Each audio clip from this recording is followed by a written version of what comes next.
My name's Camilla, young boss lady, ndoza abasinga gye bamanyi. Kitalo nnyo eby'omusumba, muzeeyi waffe, tata waffe.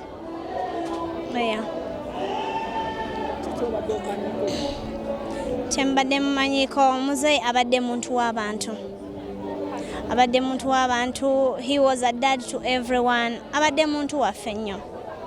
Yakiriza n'atuzaala, abakola ku TV, abamu church, bonna tubadde ng'abaana be ddala.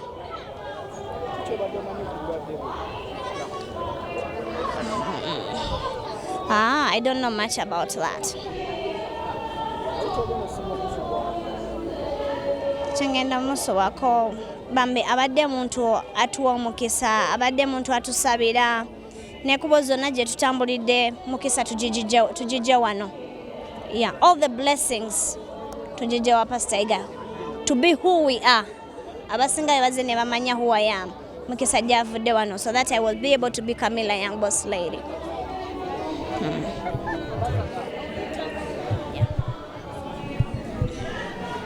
Amanya gange bamta Gloria nakazi Miss Kaviwa ABS nambadde nga nkola wano ku ABS TV. Kitalo nnyo okubeera nti twaviiriddwako bosi waffe era kibi nnyo ndowooza n'embeera eriwo ogiraba. Kale abadde musajja atatera kunyiiganyiiga ate nga tayagala kulaba ku muntu anyiize, so nga bw'obeerawo bambi olina ekitali kituufu era akulaba ne bw'oba okola n'akuyita n'agamba Gloria kiki leero nga obadde toli musanyufu kiki ti muzeeyi kino bwe kiti ne bwe kiti ne bwe kiti ti let's solve this problem ng'asobola okukutuuza ng'abaana kwegamba ye bosi gw'obadde ng'otusanga naye nga bw'aba omuntu tamanyi nti Yiga tosobola manya nti is the boss. Bwe muba mutudde wansi comes n'atuula, bwe muba muli oba ali mu kulya ng'oli ali wa ddembe n'okujja n'amuggyako emmere n'agira kuba kale abadde asaaga nnyo ng'ate tayagala bintu byakubeera awo kunyiiga. Tumufiiriddwa nnyo, Mukama amuwe ekiwummulo eky'emirembe. Kyengenda omusuubako okusinga kale tosobola engeri gye tubaddemu naye ng'alinga taata alinga bw'oba oyagala kumunnyonnyola nga mwannyoko osobola. Kyengenda okusinga okumusuubako kuba sikiwa nti tukoze n'abantu bangi naye okufuna boosi wo nga muddawo ne museka nabeera nga teyebositinga eva ng'alinga nga bwe muba mutuddawo nga mulinga oba baluganda oba mikwano gye yuchat ne mujja ne musaaga n'omugamba muzeeyi banaye nina olugambo, muzeeyi ninayo olugambo so kumpe ssente awe ndugula emmeka biki nga mubeerawo ne musaaga. Kyotasobola kusanga ku baboosi balala, boosi aba yebositinga abadde awo nga teyebositinga kwegamba nga ng'alinga muntu wa bulijjo kubeera abantu badde nga bakusanga ne bakubuuza naye ggwe munyume ne Pastor Yiga gamba why not. Kale ye abadde teyeeteeka mu luli lwa boss abadde free nnyo gye tuli.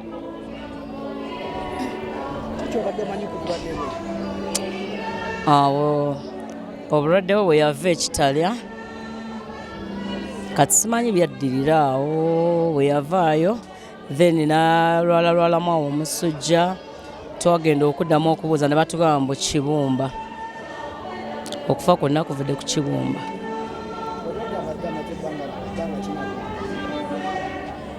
Talwalidde ebbanga ddene kyoba omanyi.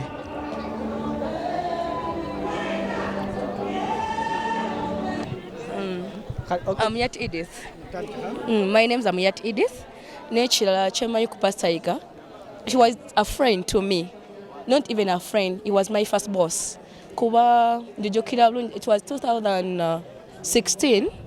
nga ABS oba yakatandika. By then nakolerawo ko waneeno naye he was a very good man singa kale boogera mbu biki kale everyone is not perfect in this life naye buli mwe alina a good side and a bad side okitegeera but he was good to me as a person kubaza njukira olunaku olwanejja okukola just najja nga sigenda nti obakola najja like to come to the church nandaba nangamba you have a talent I need something from you nengamba really nasikola ku TV okitegeera just I was so funny nangamba come and try nengenda mu studio netwenga out yali angambye nangamba it work for me nengamba okay nangamba jatandika tomorrow okola naye mayo byakusaaga since then those anakola myezi ng'ebiri he was a very good person to me like mtu agamba do this I want this ngatafa qualification y'omuntu as long as you have the talent jakola ki je yetaaga era nga ye mtu agamba you can do it osobola okufuuka kyoyagala kwegamba nerinnya lyange naali promoting nga everywhere ngo osobola noyita abantu nogamba that's yati oyo mwana akola ku TV okitegeera but it was him made me to be that okitegeera so when mpulidde ku macha I was so depressed nempulira bubi nengamba maybe it's a lie kati ngeza okulaba nga alai bituufu nengamba let me go to work after work nzije nkola ekindabe if it's real nengeza otuuka wano nga it's real nga agenze naye kitalo nnyo kitalo ddala we are gonna miss him so much may his soul rest in peace nothing much kubanza nawerako nti mulwadde nenga si nnyonnyo kino oba kino kyekimuluba kino nga simanyi nnyonnyo kimuluma nenga osiaring mulwadde ali mu ddwaliro kuba yagenda ova mu komera nga he's not feeling well kati awo simanyi nnyo kyamaanyi ku bulwadde bwe just nawera nti mulwadde bla death just that like 2 months now since okuba nga atandika obulwadde bwe kuva bamujamuwa mukomera is not feeling okay ali awo teyewira bulungi lero bamutute mu ddwaliro bamugjeyo kati ateredde mutanaterera like that years back for real kuba nakoma okujja like in 2018 okumulaba kuba yankubira esimu nangamba yati come back I need you tudde tukole nengamba no ebyo nabivaamu sobola kukola kikubiddamu obulamu to be in the limelight sobola bikola sibisobola right now nagamba okay since then sidanga mumulaba yes welcome Katinduga ogamba otya nga biri ebirungi biri ebya muzeeyi biri nnyo okufugwe okufa okusanzeewa Masaka nabadde ngenzeeko Masaka nga omanyi nti omusajja aba n'ebinsumbuwa ng'omuntu na muzeeyi wange era naye budde bwena basobola omulika jjajja wange azaala taata gyali mulwadde nnyo kati mbadde ngenza okumulaba Serinnya wali Masaka ate nempulira nti muzeeyi yafa nga nina okudduka misinde kunawe twawulirako emabega nti wali ovudde bulokole nali saakuvaamu nalisa obulokole buno kyebayita obulokole abantu kyebatamanyi obulokole kuva mu kibi n'okola ekirungi obulokole si nnyumba nti bujjamu eno kyakiyayiga oluba mulokole bana yerimu abatali balokole obulokole oba obusiraamu si muzikiti nti bwobukyamyemu olwo oba osiramusi omutima gwe gwogusiramuka kati ate nze kyenazuula nti Katonda kirala n'eddiini kirala nze eddiini nzirabanga movement FDC people power kuba nabyo bibiina bya bufuzi bikwasa mpisa bonna balwanira kugenda mu ggulu naye nga beekuba ebikonde nze ndi wa Kakande nze ndi wa Yiga nze ndi waani naye nga kakati nina okutegeera bajjajjange nti omuntu omukulu yenna ategeera olina okutunula gwe wali otuddeko ne weebuuza ekikamu osibuka oli weebuuzizaako omuzimu omukulu gw'ovaamu nti ani yatandikawo ekika kyo kuba omuntu bw'afaafa mubiri era nze Yiga nzikiriza nti afudde mubiri omwoyo gusigala kukola ki gulaba kuba ne bwogoberera Bayibuli Yesu tagendangako mu ggulu na mubiri yagenda mwoyo yensonga lwaki yagamba ndi basindikira omwoyo omutukufu kubanga akimanyi omwoyo mpewo kuba muzimu gujja kubeera buli wayagala segeti batugamba twawulidde ebigambo nti pasita Yiga afudde mu naddala kumu abayimbi kati yafudde mu nyiivu ffe kyetutamanyi naye abo ababyogera nabo bakimanyi nti naffe tuli banyiivu eri abamubaddeko nti bwe tuba twajja okumulaba waggulu ku kyaki nga tosobola kutuukayo waliwo security bakugamba nze najja okumulaba ne bannemesa okwambuka waggulu nali nzirayo nankubira essimu ne bagamba mwana wange bamweyana baŋŋambye obadde wano kuba badde ampita bamweyana olw'oluyimba luno olupya olw'ennene nagamba mwana wange obadde wano naye abantu tebanzikiriza abantu kundaba abasawo baagaana abaki abantu naye kyonna kyosobodde manya olumbe lunyuma naye oba olina katonda oba ki kyonna kyosobodde teka ku simu n'eri mu ddwaliro gyali twali twekozemu omulimu ng'abayimbi bijja ekikofiira mujulizi nga twagala kujja kumulaba nga tumanya ali ku kyaki bagera okugamba nti ali nsambya naye tebakkirizayo bantu kati ffe tubadde banyiivu olw'abantu abamuliko ogamba waki nandimulabyeko ne mukwatako mu ngalo okusembayo waki nandiyogeddeko naye nempulira byagamba okitegedde kati bo bagamba afudde munyiivu bo bakijjawa nti anyiigidde ffe bamanyi ekyo banyiigidde bba baatugana omulaba kuba ffe tumanyi muzeeyi waffe tetumubaddeko na buzibu bwe mba nga abadde asobola okukwata essimu n'aginkubira n'agamba mutabani kino ate gwe ogamba otya nti afudde munyiivu. olowooza essaawa zino abayimbi be wali oli nabo mu bandi yemu otadde nabbi omukazi ozi essaawa zino balirodda era nga nange bebadde temumanyi gyendi kati nabo babuuza nduggaaliwa tebamanyi nti natuuse naddawa kati nange simanyi gye bali wabula mmanyi nti amawulire gatambudde buli omu mugenda mulaba wano nkiwa bagenda kujja buli omu ajja kujja mu nkungu wagayi bingi nnyo wabula ngenda kubissa mu luyimba kuba sijja kunnyonnyola kimu ku kimu biggweyo ngenda mu studio kuddira bubaka obwo mubuteeke mu bantu kubanga nkimanyi era obuzika sigwa ssaawa ngenda mu studio kole obubaka obwo busobole okutuuka mu bantu abantu bategeere bujjo bye batamanyi bategeere yiga yaani ntegedde era nze yiga mbadde ngamba bandimuziise nga muyimbi era kyanditunyumidde nnyo n'abayimbi ndowooza ne wansi nitumuteerayo gita kuba abadde musajja okuva ku bakasozi livingstone musajja amanyi ebivuga amanyi okuwandika ennyimba promotinza abayimbi ayagaliza abayimbi ategedde kati nze mulaba nga muyimbi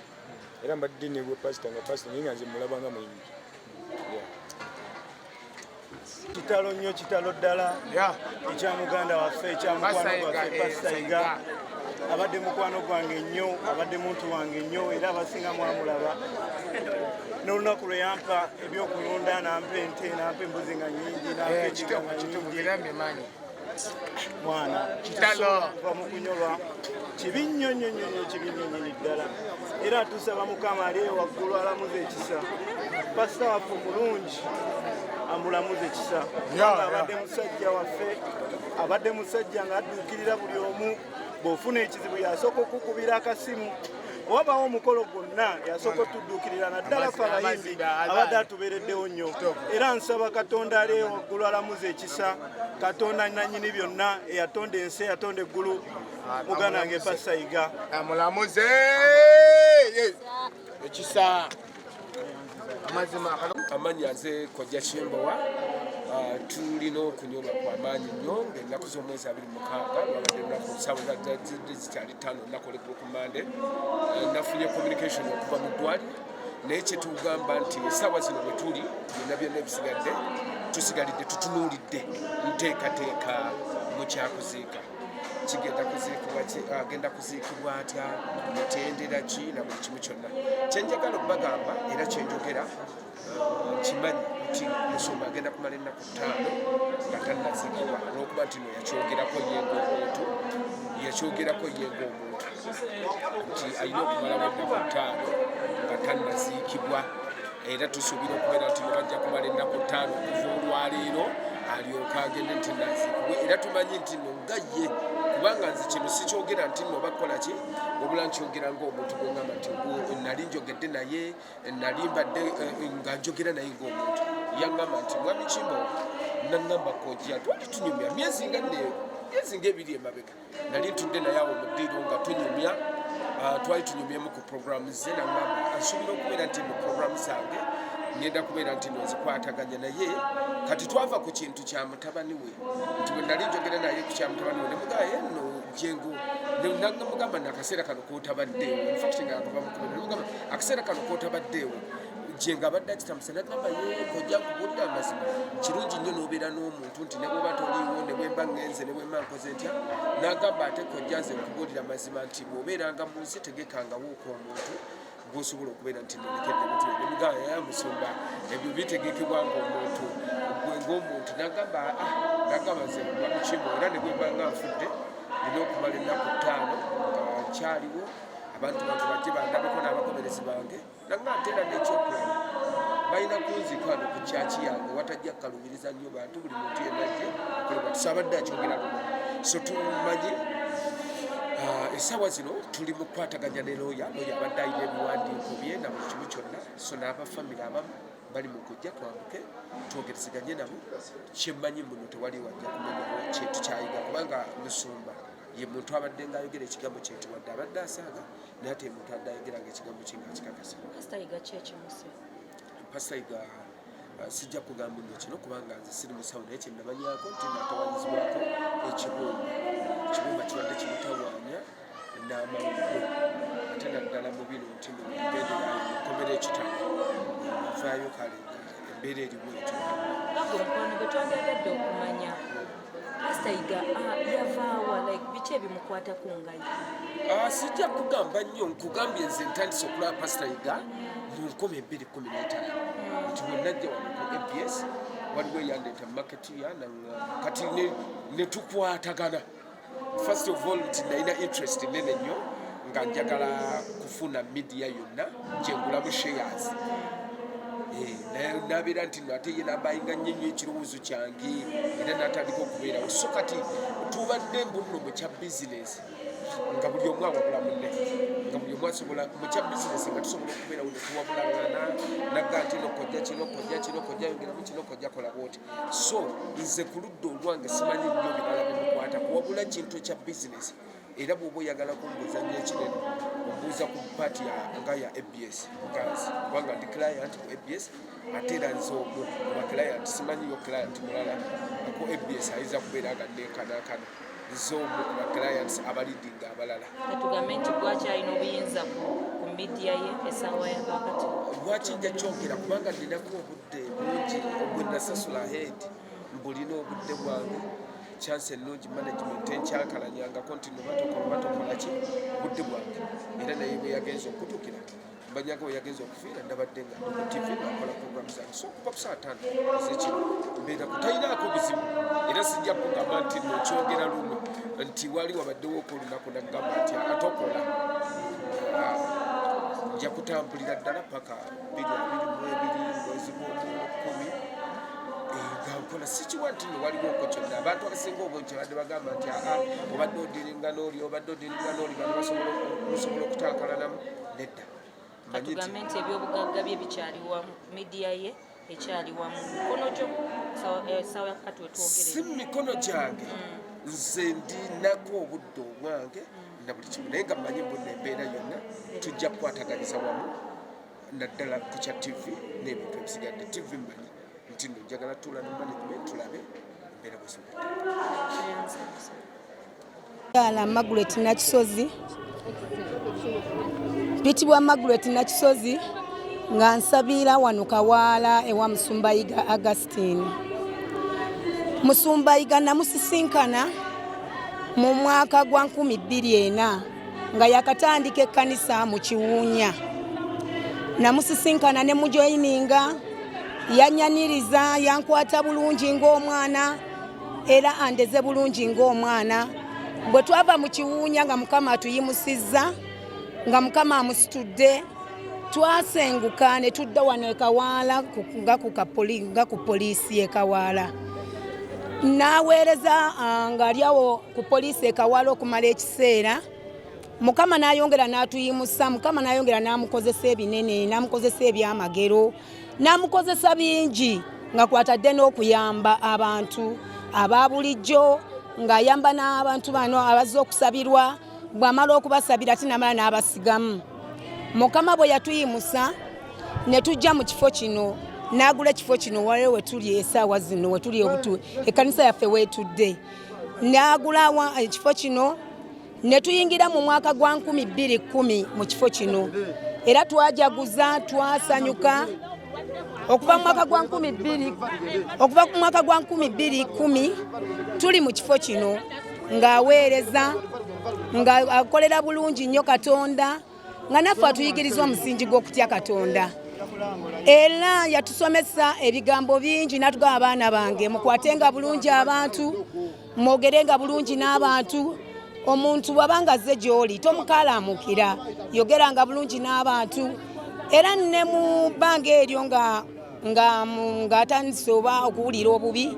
era yaddamu n'atuyita yakita miitingi era yayogera naffe ng'abaweereza ayita meeting y'abaweereza twali abaweereza ndoza 50 n'atufalaasira n'atugamba nti nno twesigame Katonda tutye Katonda tutambulire mu Katonda ate tumuweereze Katonda n'omutima gumu nti wabangawo omuntu ng'alina ekintu kye yeetaaga tumukwatenga bulungi sobola omufunamu ki ekintu eky'amagezi. Biki byogenda okusibwa ku musumba oyiga? Bingi nakugamba kinaaleka ki ankutte ng'omwana andeze ng'omwana ate ndowoozanga musingako katono obukulu andeze okuva mu mwaka gwa 2004 andeze anjigiriza okutya Katonda abadde mukwano gwange nnyo nga gye nkolera yonna erinnya lyange balinzijako bampita gwe omuweereza wa Yiga era mbadde mpereza mu kifo kino mbadde musavinga nga nze nkola ku bya kusavinga juice oyo gwe mbadde mulaba gwabadde anywa katuuti nze Nakisozi Margaret nze mbadde nkikolako n'obutambaala buno bwe bakozesa ne musumba Jengo byonna nze mbadde abivunaanyizibwako so musumba wange mumisinze nnyo siyinza kuzzaawo taata alinga oyo siyinza kumuzzaawo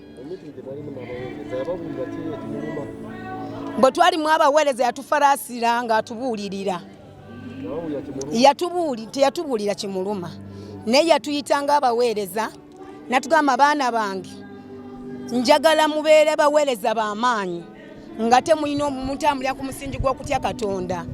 yatubuulirira era n'atugamba ebigambo ebyali birungi era naffe ne tulowooza nti nno kale gwo omusingi gwatuwadde tugenda gutambulirako naye nga tetumanyi kigenda kuddako kyali kyama kya Katonda wakati we n'obulamu bwe wetuli atulekeddewo obuweereza abuleseewo atulekedde omusumba Jengo naye atukwata bulungi tuweereza naye bulungi era ne taata abadde nga akyali mulamu nga ne musumba Jengo nga waali era nga tukwatagana tewabaddewo kamulumulu wadde n'akamu tewabaddemu kwesikamu tewabaddewo gamba nti ono sijja kumuweereza ffenna tubadde tubakwata bulungi nga nabo batukwata bulungi tumisinze nnyo Pastor Yiga nze sigenda kudde okufuna taata alinga oyo abadde mukwano gwange nga buli kyenjagala akimpa ate nga akimpeera mu budde so Katonda amusonyiwe byonna ebyamusobako mpozi kyesiyinza kwerabira era kiri ku ntobo y'omutima gwange kiri kimu nti Katonda omuntu gw'ayagala asobola omugyawo ng'obudde bukyali ekyo kyenzikiriza kubanga bwe nsoma Bayibuli Musa Mukama yamuggyawo ng'amaze emirimu gye Katonda n'aggyawo Joshua ng'amaze emirimu gye Badawudi bonna baweereza Katonda era mu ekiseera kyabwe kyatuuka yakola ki Basolomoni yazimba yeekaalu ya Mukama ekiseera bwe kyatuuka naye n'amujjulula kati ne Pastor Yiga aweereza Katonda mu bwenkanya ensi emujjulira era alese obujulizi bungi mu bantu alese obujulizi mu bantu bungi abantu nakati bakyamujjulira ekyo kyensinga okumanya ku taata wange Mukama Katonda abampeere nnyo omukisa Katonda amuwumuze mirembe nomala nokola ki niwebakanga n'okutegeera tobitegedde naye nga nze ndaba nga tusaaliddwa nnyo omuntu ataziikawo okutwaliza awamu gyerifa tuseerabidde Pastor Yiga ono actually twali tumukolamu ne comedy naye nga tanyiiga kubanga ebiseera bisi ngazi omanyi Pastor ngazi basinga obungi bamanyi nti njeereza bugingo waliwo kakiribu akamu akafuluma Pastor Bugingo n'akola ki n'akavumirira kafulumira ku ABS n'akavumirira ng'agamba Yiga agulira bannakatemba bakole ki bono n'erinnya lye naye nga Jessica ali kakiripu bukiripu naye nga ne Yiga yennyini aleeta agamba ate musajja nga ali ize embeera ze ali ize taboola tasosola ate ng'atwaniriza kubanga nze najjako kuwano olumu ku ABS Pastor Yiga nejja ne tunyumyamuuko awo nangamba ekitono kiina lwakuba nti ebiseera ebisinga ekitone tolina kikozesa ate nnyo bubi olina kikozesa bulungi ate nga ne Katonda omuwa ekitiibwa n'akwatayo ko n'akantu neneebeereramu nenfunamu oba oliawo akakomando oba ebirala kale naye nga tusaliddwa nnyo bannaye omukama muwe ekiwumulo ekyemirembe ebyamusabako byonna amusonyiwe kuba naffe tujje tujja saa yonna yonna kuba nange mbulamu katini soko tubulye ku bulwadde bwo nawe kuluma awadde kinaawe birako nali mu kyalo nga nkima amazzi pasega ne mulabira ku TV n'enzija e Kampala nenjawo nansabira naye sirina mulimu nangamba ogenda kufuna omulimu omulungi era ne ngufuna nga nkolera nansana bwayise ntebe emmoloka z'abazungu ez'abalambuzi naye nga yajja nansabira nengera nenkifuna nemba nga mbayo ekiweebwayo kubanga neneyongera amaanyi pasega kyesiza mwerabirako tasosola pasega kyesiza mwerabirako tasosola madiini tasosola mu baana be kubanze ndi muweereza we mazeewo emyaka 10 ampeezawo talina buzibu bonna bonna obadde akuyisanga woze atutwalanga baana naye ekyamanyi kye tulina tetugenda kugwamu maanyi kuba aleseewo empagi ey'amaanyi nga olaba nabbi Samuel Obo yalekawo pasita Kakande nave pasita Yiga aseewo empagi ey'amaanyi tetugenda kugwamu maanyi byasigaye tuli b'amaanyi tumusabira gyageze Mukama abeere naye kyenyisiza mwerabirako naffe abaana dde atutendese abayimbi abatendese abaagaliza bavuddeyo b'amaanyi bonna bonna abajja nga bavudde mu kyalo sisobola mwerabirako ku ekyo abadde ansanyusanga abuuliramu ebigambo bitono nnyo naye n'abanyumisa omuyimbi n'aleetamu obuyimba obw'okunyumirwa kyolifa teweerabidde kyesinza okusanyusa nnyo abantu ekyamaanyi ennyo n'obutasosola mu madiini gonna gonna kyesinza mwerabirako ekyo ku ABC kyembadde nsaba tubeere bakakkamu nga pasita Yiga nga we yali bwe tunaba tetuli bakakkamu mu nsi eno mulimu obutabanguko bungi pasita Yiga bwe yatukuutira nga ffe ng'abantu boolaba kati essaawa eno ekawaala bwe tuba tuli b'ensimbu tuyinza okubeera ab'omukwano ekirala entegeka ya pasita Yiga tugenda kulinda okumuziika tujja muziika ku Sande tubeere bakakkamu yonna ensi South Africa mwenna tubassaamu ekitiibwa kyakala bamanyi mumanyi naye mbadde ntusaba tubeere bakakkamu ku lwekyo kyembakuutidde bannayuganda kubanga pasita Yiga abadde tawala na ddiini pasita Yiga abadde takola ki tawala na ddiini okuggyako ababadde ng'abo abamulinaanye abatamwagaliza ng'abo naye nga ye pasita Yiga abadde muntu mulamu w'abantu naye okugamba nti kino ekyokugamba nti coronavirus taliiyo yes yali taliimu mu Uganda naye kati ng'omanyi obulwadde bw'okujja bamukuba kalifoomu kyembakakasa nga ffe abalokole tubeere bakakkamu kubanga aleseewo empagi y'amaanyi ddala njagala tubeere nga abakakkamu nga tuli bakakkamu tuleme kwesukuma kyembakuutira nga nze nga munnayuganda nnyimidde ng'omusajja omuganda nomala n'okola ki niweebakanga n'okutegeera tobitegedde naye nga nze ndaba nga tusaaliddwa nnyo omuntu ataziikawo okutwaliza awamu kikyolifa toerabidde ku pasita gyerifa tuseerabidde pasita Yiga ono actually twali tumukolamu ne comedy naye nga tanyiiga kubanga ebiseera bisi ngazi omanyi pasita ngazi basinga obungi bamanyi nti njeereza bugingo waliwo kakiribu akamu akafuluma pasita bugingo n'akola ki n'akavumirira kafulumira ku ABS n'akavumirira ng'agamba Yiga agulira bannakatemba bakole ki bono n'erinnya lye naye nga Jessica ali kakiripu bukiripu naye nga ne Yiga yennyini aleeta kugamba ate musajja nga ali ize embeera ze ali ize taboola tasosola ate ng'atwaniriza kubanga nze najjako kuwano olumu ku ABS pasita Yiga nejja ne tunyumyamuuko awo nangamba ekitono kiina lwakuba nti ebiseera ebisinga ekitone tolina kikozesa ate nnyo bubi olina okikozesa bulungi ate nga ne Katonda omuwa ekitiibwa n'akwatayo ko n'akantu neneebeereramu nenfunamu oba oliawo akakomando oba ebirala kale naye nga tusaaliddwa nnyo bannaye omukama muwe ekiwumulo ekyemirembe ebyamusomako byonna amusonyiwe kuba naffe tujje tujja saa yonna yonna kuba nange mbulamu katini sooka otubulire ku bulwadde bwo nawe kuluma awadde kinaawe